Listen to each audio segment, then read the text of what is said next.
Abramos a palavra de Deus em Gênesis capítulo 13. Gênesis capítulo 13.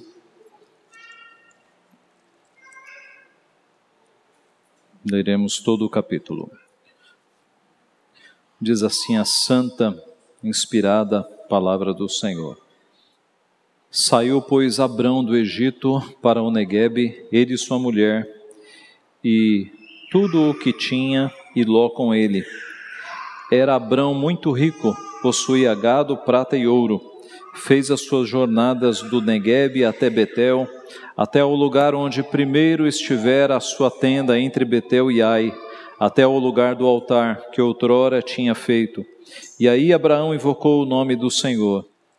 Ló, que ia com Abrão, também tinha rebanhos, gado e tendas, e a terra não podia sustentá-los, para que habitassem juntos, porque eram muitos os seus bens, de sorte que não podiam habitar um na companhia do outro. Houve contenda entre os pastores de gado de Abraão e os pastores do gado de Ló. Nesse tempo os cananeus e os ferezeus habitavam esta terra. Disse Abrão a Ló: não haja contenda entre mim e ti, entre os meus pastores e os teus pastores, porque somos parentes chegados. Acaso não está diante de ti toda a terra? Peço-te que te apartes de mim. Se fores para a esquerda, irei para a direita. Se fores para a direita, irei para a esquerda. Levantou Ló os olhos e viu toda a campina do Jordão, que era toda bem regada, antes de haver o Senhor destruído Sodoma e Gomorra, como o jardim do Senhor, como a terra do Egito, como quem vai para Zoar. Então Ló escolheu para si toda a campina do Jordão e partiu para o oriente. Separaram-se um do outro. Habitou Abrão na terra de Canaã e Ló nas cidades da campina, e ia armando as suas tendas até Sodoma. Ora, os homens de Sodoma eram maus e grandes pecadores contra o Senhor. Disse o Senhor a Abrão, depois que Ló se separou dele: ergue os olhos e olha desde onde estás para o norte, para o sul, para o oriente, para o ocidente, porque toda essa terra que vês, eu te darei a ti e à tua descendência para sempre. Farei a tua descendência como o pó da terra, de maneira que se alguém puder contar o pó da terra, então se contará também a tua descendência. Levanta-te, percorre essa terra no seu comprimento e na sua largura, porque eu te darei. E Abrão, mudando as suas tendas, foi habitar nos carvalhais de Manre, que estão junto a Hebrom, e levantou ali um altar ao Senhor. Vamos orar mais uma vez. Pai Santo, mais uma vez, nós estamos diante da Tua santa palavra, ó Pai, que é o meio pelo qual o Senhor fala conosco diretamente. O Senhor nos instrui, o Senhor nos mostra onde nós temos errado, e o Senhor nos indica o caminho correto. E é por isso, Pai, que mais uma vez nesta noite nós pedimos a ajuda do Senhor, pedimos a iluminação do Teu Santo Espírito, para que não seja um homem falando, um homem que é falho, que é pecador, que é limitado, mas que seja o Teu Santo Espírito aplicando a Tua palavra em cada coração. Faze a Tua obra, Pai, nesta noite. Abençoa a todos que estão aqui, para que a Tua palavra penetre nas câmaras mais profundas de cada coração, Pai. Tu tens poder para isso. É o que nós pedimos, em nome de Jesus. Amém. Depois de um dia difícil, é muito bom voltar para casa. Abraão passou por momentos bem difíceis no Egito. Ao invés de confiar plenamente no Senhor, ele decidiu mentir para os homens, mentir para Faraó, dizendo que Sara não era a sua esposa, mas apenas a sua irmã. Esta mentira gerou graves consequências. Deus mandou pragas sobre os egípcios, sobre Faraó, e Faraó chegou a repreender Abrão, alguém que não é de Deus, repreendendo o escolhido do Senhor. Que vergonha! E mandou Abrão embora. E Abraão foi embora, tendo passado por momentos muito difíceis ali no Egito, momentos de muita tensão. E tudo isso porque ele fez tudo errado. Ele não confiou em Deus, ele não pediu a direção de Deus, ele mentiu. E foi por isso que ele passou por momentos tão difíceis. Agora, consciente dos erros que cometeu, dos seus pecados, Abraão retorna à sua terra, acompanhado da sua mulher, do seu sobrinho. E qual será o comportamento de Abraão agora, depois de ter passado por momentos tão tensos, momentos tão difíceis, uma provação pela qual ele passou? Qual deve ser o nosso comportamento depois que nós passamos por grandes provações, depois que nós passamos por períodos de dificuldades, por vezes provocados por nós mesmos, pela nossa imaturidade, pela nossa pecaminosidade? Qual deve ser o nosso comportamento? Em primeiro lugar, restaurar a comunhão com Deus. Restaurar a comunhão com Deus. Diz o texto que Abraão fez as suas jornadas do Neguebe até Betel, e ele teve tempo suficiente para pensar nos erros que ele havia cometido ali no Egito. E agora ele retorna para a sua terra inicial e ele restaura o altar, ele restaura a sua comunhão com Deus. Diz o verso 4, que ele chegou até ao lugar do altar que outrora tinha feito, e aí Abrão invocou o nome do Senhor. Este trecho que nós lemos, ele começa com o altar e ele termina com o altar, marcando muito propriamente que Abraão ele está retornando para os caminhos de Deus. Veja o verso 18, Abraão, mudando as suas tendas, foi habitar nos carvalhais de Manre, que estão junto a Abrão, e levantou ali um altar ao Senhor. Eu repito, este texto está demarcado por 2 altares. Abraão retorna ao primeiro altar que havia feito, invoca o nome do Senhor, e o texto termina com ele levantando um outro altar. É de fato um retorno de Abraão aos caminhos do Senhor, a vida de comunhão com Deus. No episódio anterior, quando Abrão foi para o Egito, nós não vemos nada de altar, nós não vemos nada de oração, muito menos a voz de Deus falando. Nós só temos ali um Abraão temeroso com a sua própria vida, tomando decisões atabalhoadas, equivocadas, pecaminosas diante do Senhor. Mas aqui, retornando para a sua terra, ele meditou nos rumos que ele havia tomado, rumos incorretos lá no Egito. E agora, depois da provação, Abrão retorna ao plano original, retorna à comunhão com o seu Deus. A presença destes 2 altares aqui nos mostra isso.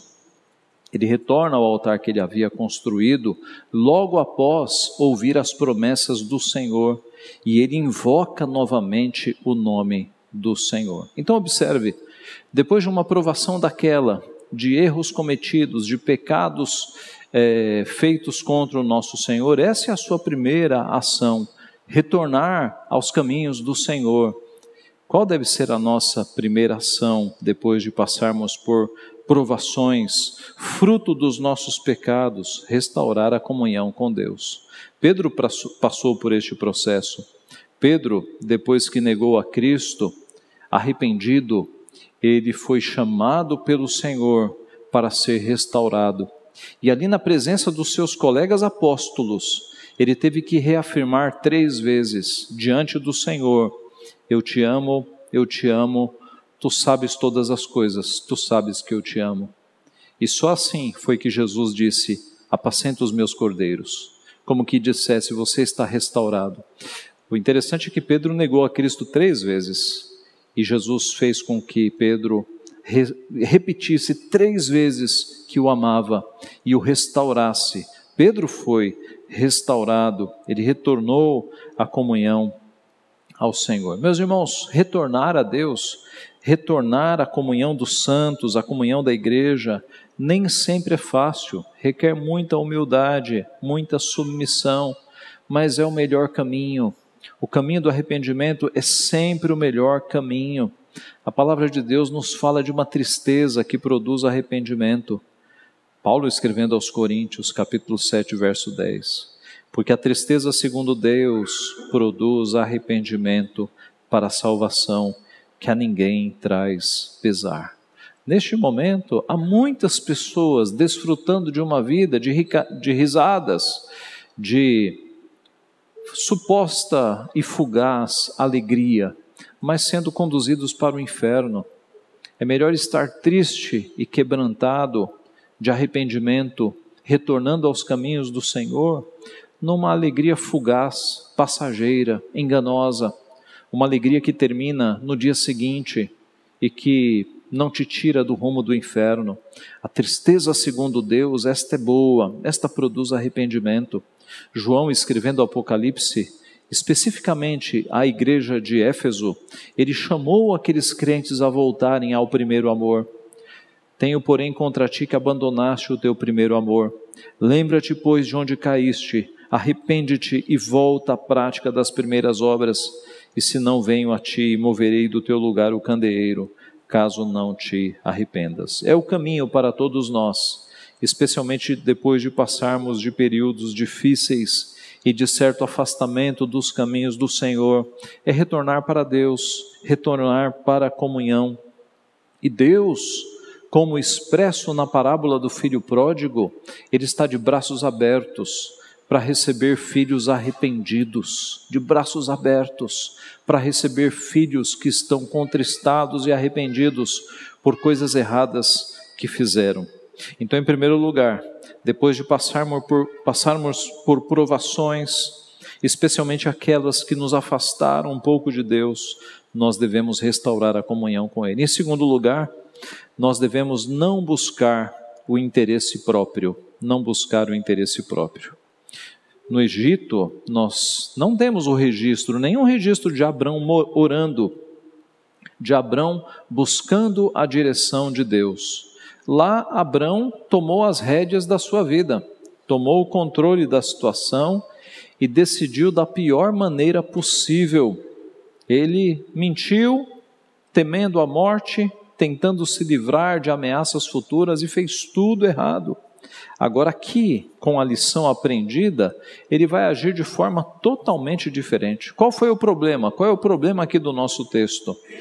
O texto nos mostra que Ló e Abraão tinham muitos rebanhos, muito gado, muitas tendas, e eles foram morar juntos, possivelmente vizinhos. E os pastores já estavam brigando, possivelmente os animais estavam se misturando, e os pastores estavam acusando uns aos outros de roubo. Vocês são ladrões, vocês roubaram o nosso gado. Estava havendo uma grande confusão. O espaço que eles estavam ocupando ali era pequeno demais para os dois. A situação ficou de fato insustentável. Qual será a solução que Abrão dará a este problema? Será que ele mentirá, como ele fez no Egito? Será que ele usará da sua idade, sendo tio e sendo mais velho, para mandar embora o seu sobrinho? Disse Abraão a Ló: não haja contenda entre mim e ti, e entre os meus pastores e os teus pastores, porque somos parentes chegados. Acaso não está diante de ti toda a terra? Peço-te que te apartes de mim. Se fores para a esquerda, irei para a direita. Se fores para a direita, irei para a esquerda. Abraão dá a Ló o privilégio de escolher. Escolhe. Você quer a da direita? Se você escolher a direita, eu vou para a esquerda. Se você escolher a esquerda, eu vou para a direita.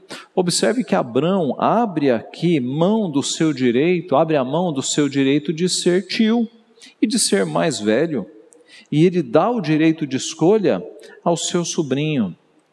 Abrão age com magnanimidade, com generosidade, age com abnegação. Nos lembra as palavras de Paulo aos Coríntios sobre o amor, que o amor não se conduz inconvenientemente, não procura os seus interesses. Abrão aprendeu ricas lições quando passou por aquela provação do Egito, e nós deveríamos agir assim também. Ora, quando nós pecamos, quando nós escolhemos pecar, essa é uma decisão egoística, essa é uma decisão que considera os nossos próprios desejos, os nossos próprios impulsos, as nossas próprias vontades. O pecado é, em essência, egoístico, porque é desprezar a vontade de Deus e seguir a nossa própria vontade. Essa é a essência do pecado.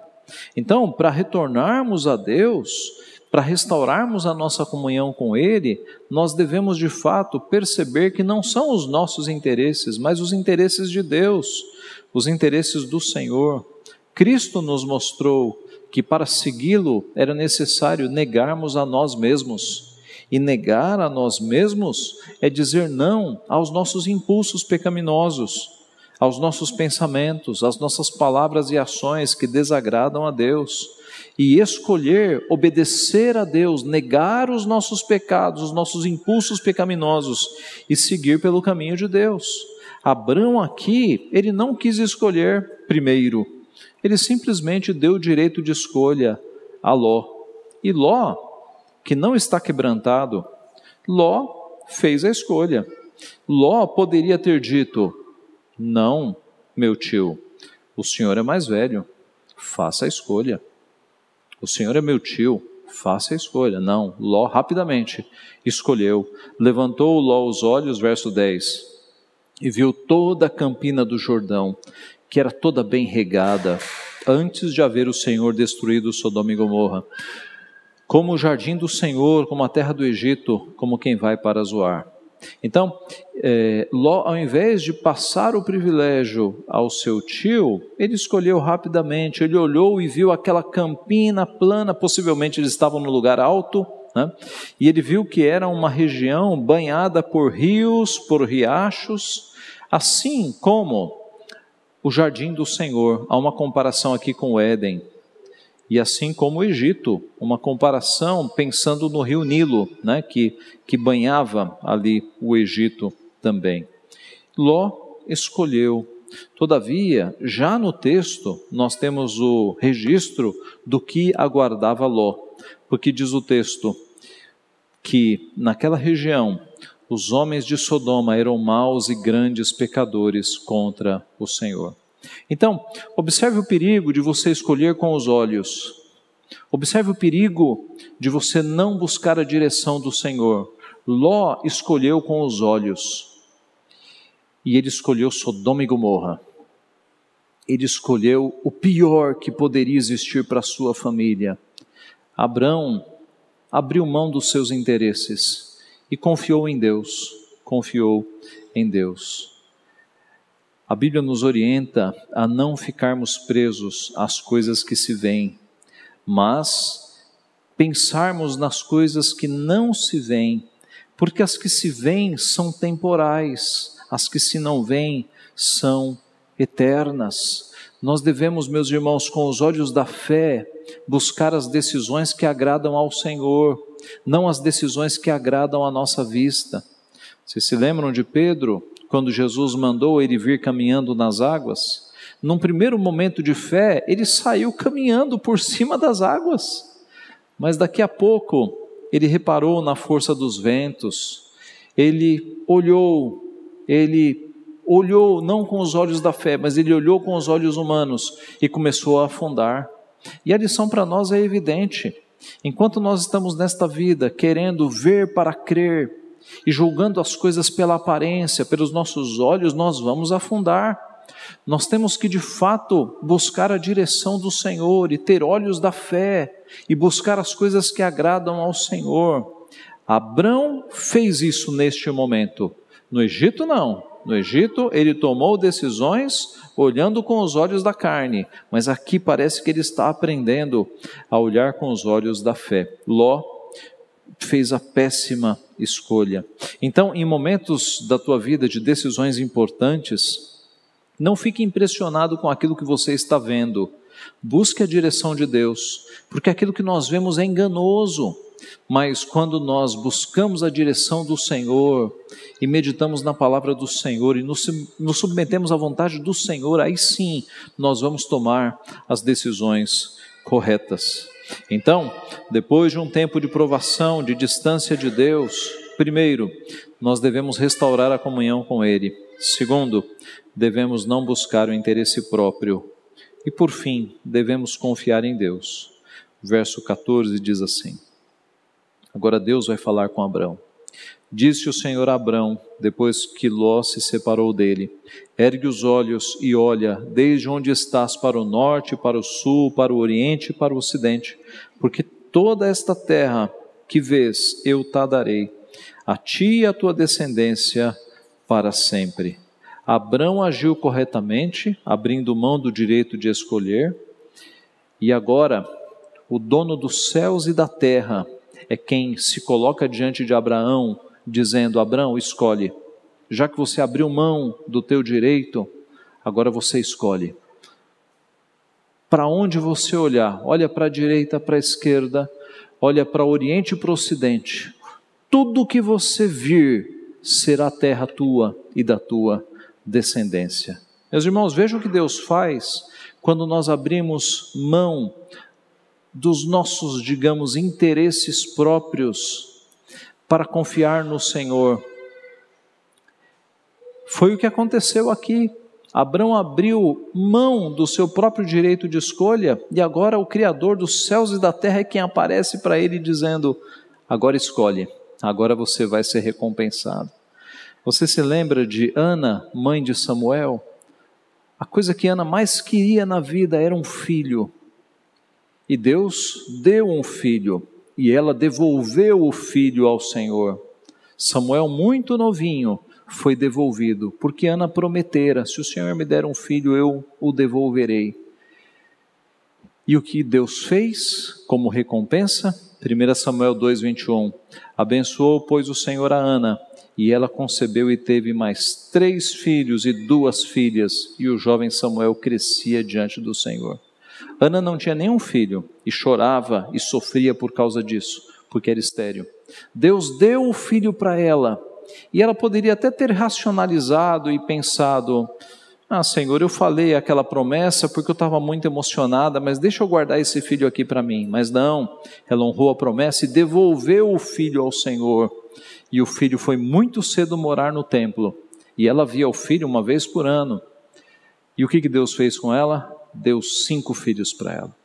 Meus irmãos, todas as vezes que nós abrimos mão das nossas coisas, dos nossos direitos e interesses, em prol de Deus e em prol do seu reino, Deus sempre nos abençoa. Nós nunca ficamos com menos, nós sempre ficamos com mais. Foi por isso que Cristo disse que mais bem-aventurado é dar do que receber. Porque quando nós damos para Deus, quando nós cedemos coisas para o reino, Deus sempre nos devolve em multiplicidade. Nós nunca ficamos com menos.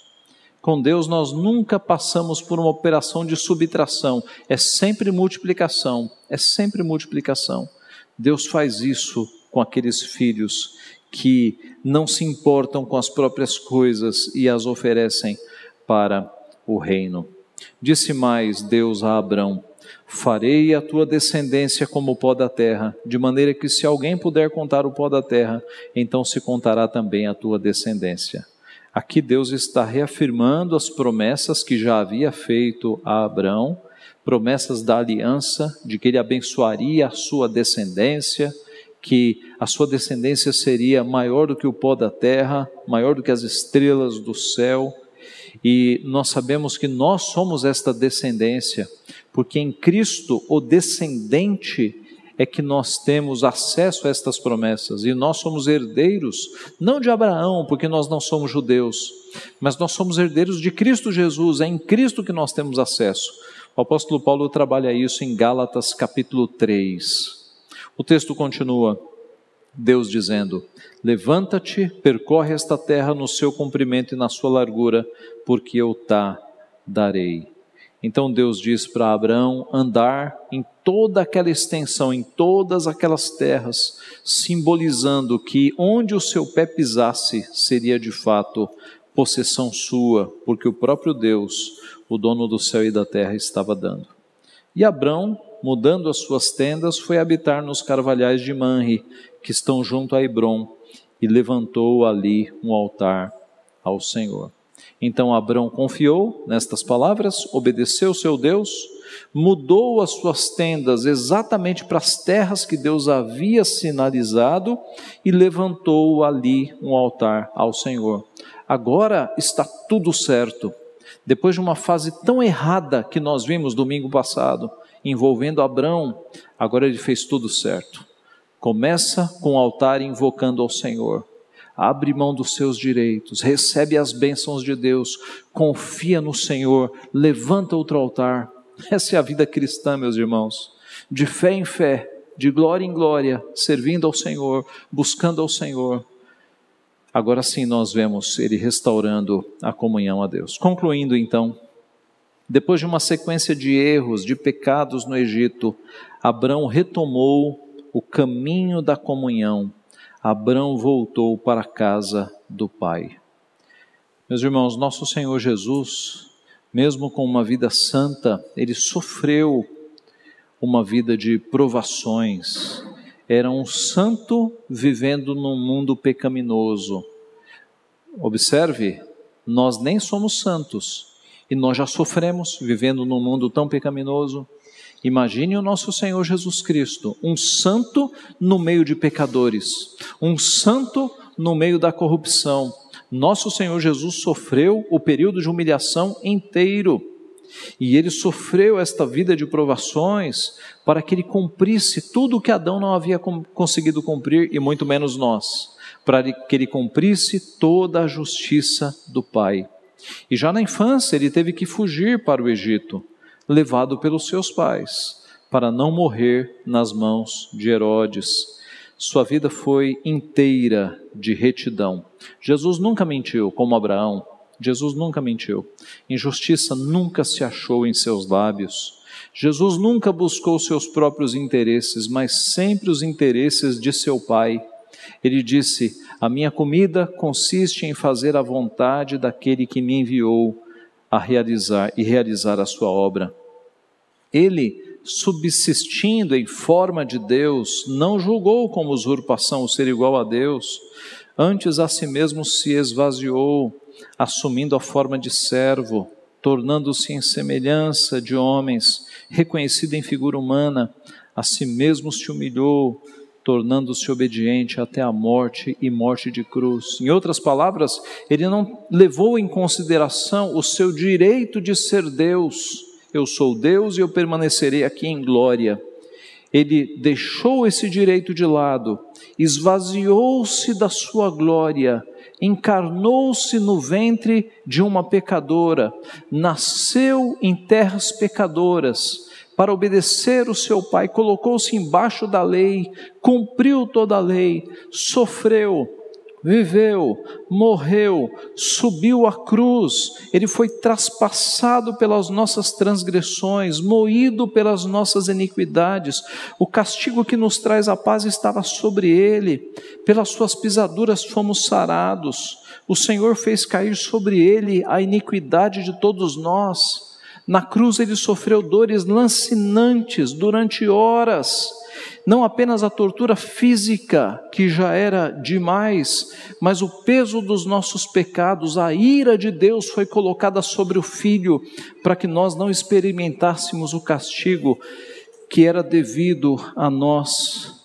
E ao final de tanta dor e sofrimento, finalmente Ele clamou ao Pai: Pai, nas Tuas mãos entrego o meu espírito. Depois de um dia difícil, é muito bom voltar para casa. E foi para casa que o nosso Senhor Jesus Cristo voltou. E nada melhor que saber que quando nós voltamos para casa, nós encontramos um Pai de braços abertos, pronto para nos receber. Um Pai gracioso, misericordioso, que deixa os nossos pecados no passado, como nós lemos: não me lembrarei dos teus pecados, retorne, é vida nova. É um Pai amoroso, é um Pai gracioso, que apaga os nossos pecados em Cristo e nos recebe de braços abertos. Depois de um dia difícil, como é bom voltarmos para casa, como é bom voltarmos para os braços do Pai. Volte ao primeiro amor. Você vai encontrar um Deus de braços abertos, pronto para te perdoar.